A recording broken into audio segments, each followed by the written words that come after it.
I know this sounds crazy, but I think Jesus might be coming back next month. I'll explain it to you in a few seconds.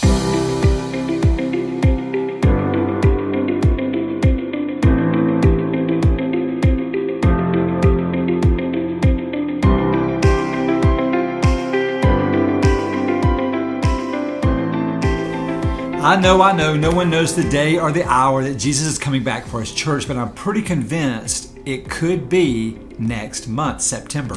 I remember as a child seeing the 1970s movie A Thief in the Night and hearing the creepy song, I Wish We'd All Been Ready.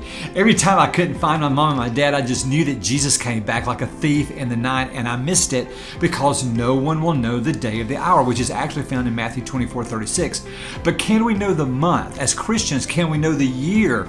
Maybe the season? Yes, we can. In Matthew 24, it says that the generation that sees these things is the generation that will see the end. A generation, according to Psalms 90, is 70 to 80 years long. In Matthew 24, Jesus talks about wars, famines, earthquakes, persecution of believers, false prophets, and increase of evil and things like that.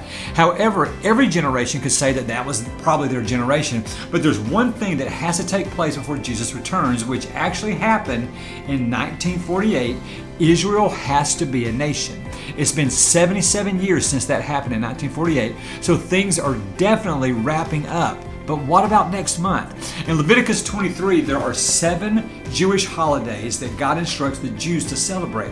Every holiday was a prophetic sign representing something that would happen in the future, like a dress rehearsal. I own a music school, for example. We've had hundreds of rehearsals, and the only reason we have these dress rehearsals is to get ready for the future events. Same for the Jews.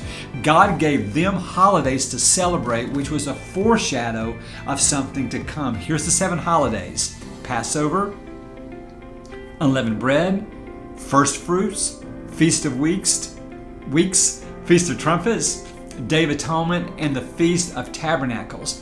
But what major events do they represent? Here's the first 5. Number 1, Jesus was crucified on Passover. 2, Jesus was buried on the Feast of Unleavened Bread. 3, Jesus rose from the dead on the Feast of First Fruits. Number 4, 50 days later, the Holy Spirit was given on the Feast of Weeks. Number 5, listen to this one. The next big event on the Christian calendar is when Jesus returns for his church. That's us who believe. The 5th holiday that God instructed his people to celebrate is called the Feast of Trumpets. According to the Mishnah, a Mishnah is a collection of Jewish oral traditions and laws written around 200 AD. Other names for the Feast of Trumpets are Rosh Hashanah, Day of the Awakening Blast, Day of Judgment, Day of Remembrance, Day Heaven's doors are open to the righteous, and listen to this one, the Day which no one knows. It's given that name because the Feast of Trumpets is the holiday that changes every year. No one knows the day or the hour of this holiday. In 2024, it was October the 2nd through the 4th. In 2025, it's next month, September 22nd through the 24th. If these holidays that God gave his people are dress rehearsals of coming events, the Feast of Trumpets has to be when Jesus returns. If not next month, maybe the next, maybe the next. It makes perfect sense. Back to the scary 1970s movie, 1 Thessalonians 5 says that the day of the Lord will come as a thief in the night, while people are saying peace and safety. Destruction will come on them suddenly as labor on a pregnant woman, and they will not escape. But you, brothers, listen to this. You are not in darkness. It will not surprise you like a thief. We don't have to be scared every time we can't find mom or dad or grandma. Look at the Bible, study the signs, read the prophets. Jesus is coming back, and it will not be a surprise to his followers.